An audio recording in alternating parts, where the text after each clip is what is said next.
میں نے کہا جی وہ کیوں؟ کہتے کیونکہ اس کے بریگیڈیئر نے اس سے پوچھا تھا. میں نے کہا جی اچھا اس کا جواب مجھے بتا دو. کہنے لگا 3.5 دن اس البینڈازول کی سمیل اس کے فیکل مٹیریل سے آتی رہتی ہے. انڈائریکٹلی اس کا مقصد تھا کہ اس دوائی کا اثر جانور کے اندر 3.5 دن رہتا ہے.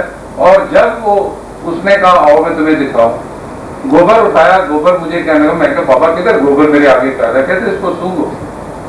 جب میں نے گوبر سونگا تو اس میں ایک البینڈازول کی ٹپیکل سمیل آتی ہے. وہ جب آپ اپنے جانوروں کے ساتھ کام کرتے ہیں, یہ ایک دفعہ آپ بھی تجربہ کر کے دیکھیں, پھر آپ کو یہ تجربے سے پتا چلے گا کہ واقعہ میں 3.5 دن اس کا دوائی کا اثر, اگر اچھی دوائی ہے اس کا 3.5 دن اثر اس دوائی کا جانور میں رہتا ہے, اور وہ سارے کیڑے اور جو جراثیم ہوتے ہیں فروخت ہوتے ہیں. کہنے کا مقصد یہ تھا کہ یہ تجربوں سے سیکھی جاتی ہیں چیزیں. اب آپ لوگوں کا ماشاءاللہ اتنا تجربہ ہو گیا کہ یہاں پہ جو ڈاکٹر حضرات بیٹھے ہیں وہ شاید پریکٹیکلی اتنا نالج نہیں رکھتے ہوں گے جتنا نالج آپ لوگوں کا ہوگا. آپ کو یہ بھی پتا ہے کہ صبح باڑے میں ایک بھینس نے کتنا دودھ دیا, شام کو کتنا دیا. اور مجھ سے کوئی پوچھے گا کہ دودھ کتنا ہوتا ہے بھینس کا, تو کئی لوگ یہ بتائیں گے کہ 20 کلو ہوتا ہے. حالانکہ 20 کلو کی ایوریج جو نکلتی ہے وہی 7-8 کلو کی یا 10 کلو کی ایوریج کی بھینس ہوتی ہے. تھوڑی سی باتیں ہم کریں گے. اب یہ تو ایک چھوٹی سی بات تھی. ڈاکٹر صاحب کا ٹائم زیادہ میں نہیں لینا چاہوں گا. ڈاکٹر سرور صاحب نے بہت وقت نکالا, کراچی سے تشریف لائے, اور آپ لوگوں کے لیے یہ ہماری بڑی خوش قسمتی ہے کہ انہوں نے وقت دیا.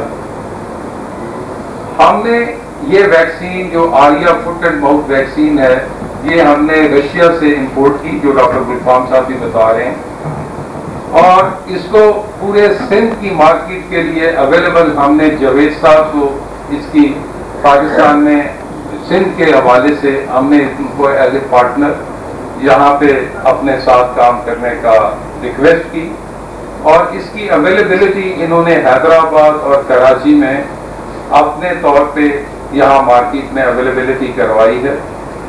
کچھ لانڈی کیٹل کالونی میں ان کا مین آفس ہے, آپ نے دیکھ بھی لیا ہوگا. آپ کو انشاءاللہ تعالی ابھی ساتھ وہ لٹریچر بھی دے دیں گے, اور اس کی اویلیبلٹی کے بارے میں بھی بتائیں گے کہ یہاں پہ کہاں اویلیبل ہے جی, یہاں پہ حیدرآباد میں چائنا میڈیکل سٹور پہ انہوں نے اویلیبل کروائی ہے. ایک میں اس کی گارنٹی آپ کو یہ دے سکتا ہوں, باقی تو ایکسپیرینس کے حوالے سے, کہ ویکسین جب آپ ایک سوال پوچھا گیا تھا کہ ویکسین جب لگائی بھی جاتی ہے پھر بھی جانور میں آؤٹ بریک آ جاتی ہے, اس کی کیا وجہ ہوتی ہے؟ میرا جو ذاتی تجربہ ہے 35 سال کا جو اس فیلڈ میں ہو گئے ہیں مجھے جانوروں کے ساتھ, وہ یہ ہوتی ہے کہ جب جانور انکوبیشن پیریڈ میں ہوتا ہے, اس کو کہتے ہیں کہ جب جانور میں بیماری اندر چھپی ہوئی ہوتی ہے اور وہ باہر آنے کو یا باہر نکلنے کے لیے تیار ہوتی ہے, اگر اس وقت ویکسین کر دی جاتی ہے تو وہ ویکسین کا رزلٹ نہیں ملے گا آپ کو.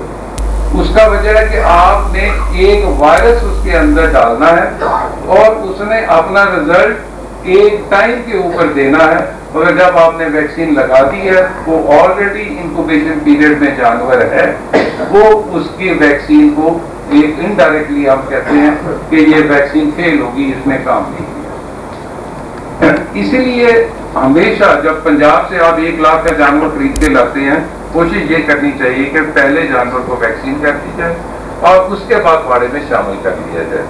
کیونکہ ہمارے پنجاب میں میں نے جو دیکھا ہے وہاں پہ ہمارے ویکسین آپ کے اگر کراچی میں 70% ہوتی ہے تو ہمارے پورے پنجاب میں اس وقت جو ویکسین لگائی جاتی ہے منہ کھور کی, وہ گل گھوٹو کی پھر بھی فارمر لگا لے گا, مگر منہ کھور کی ویکسین صرف اور صرف 20% بھی جانوروں کو نہیں دی جاتی.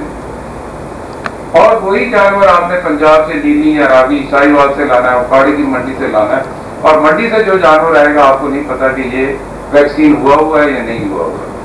آپ نے اس بندے کی زبان پہ اعتبار نہیں کرنا, آپ نے اپنی پریکاشن خود کرنی ہے, پھر آپ کا جانور محفوظ رہ سکتا ہے.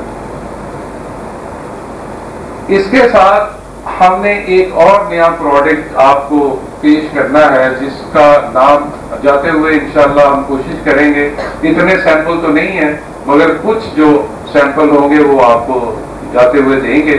وہ ایک ہیمیٹوفاس B12 کے نام پہ ہمارا ایک پروڈکٹ ہے جو ہم نے ابھی لانچ کرنے لگے ہیں، اور اس کی اویلیبلٹی بھی جاوید صاحب کے پاس ہوگی اور چائنا والے کے پاس انشاءاللہ اویلیبل ہوگا.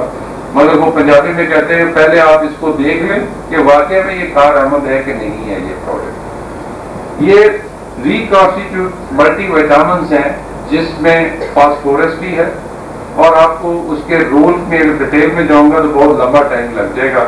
اس کا لٹریچر ہم نے اندر آپ کے ڈالا ہوا ہے، آپ اس کو اسٹڈی ضرور کیجیے گا، پڑھیے گا، اور اس کا جو فائدہ ہوگا آپ کو کہ جب آپ ویکسین کروائیں گے اس کے ٹائٹر میں یہ ہیلپ کرے گا، کیونکہ جو جانور کو ویکسین کرتے ہوئے اسٹریس آتا ہے اس اسٹریس کو نیوٹرلائز کرے گا. جب بھی جانور کو کوئی چیز ویکسین کروائی جاتی ہے تو جانور پہ اسٹریس آتا ہے، اس کی دودھ کی پروڈکشن کم ہو جاتی ہے، اور اس کو واپس آتے آتے 3-4 دن لگ جاتے ہیں واپس اپنی پروڈکشن پہ آتے ہوئے، کیونکہ ٹیکہ جب بھی لگے گا جانور اسٹریس میں آئے گا. بہرحال کراچی اور حیدرآباد کے ماشاءاللہ جانور اب یوز ٹو ہو گئے ہیں انجیکشن سے، کیونکہ سوماٹیک اور بوسٹر ماشاءاللہ کافی لگتا ہے، اس وجہ سے اس کو سوئی کی درد محسوس نہیں ہوتی. وہ ویکسین بھی کروا لی جائے تو کوئی پرابلم نہیں ہے. اچھا، اس حوالے سے ابھی آپ کو انشاءاللہ تعالیٰ گئے بگئے اس قسم کے سیمینار کروائیں گے. میں بڑا مشکور ہوں ڈاکٹر منظور صاحب کا، ڈاکٹر سرور صاحب کا اور تمام پارٹیسپینٹس کا، اور خصوصی طور پہ آپ لوگوں کا، فارمر حضرات کا، کہ آپ نے اپنا قیمتی وقت نکالا، اور ہمیں آج اتنی خوشی ہوئی آپ کو دیکھ کے کہ ہم بیان اس کو الفاظ میں بیان نہیں کر سکتے. اللہ تعالیٰ آپ کو خوش خرم رکھے. اللہ حافظ.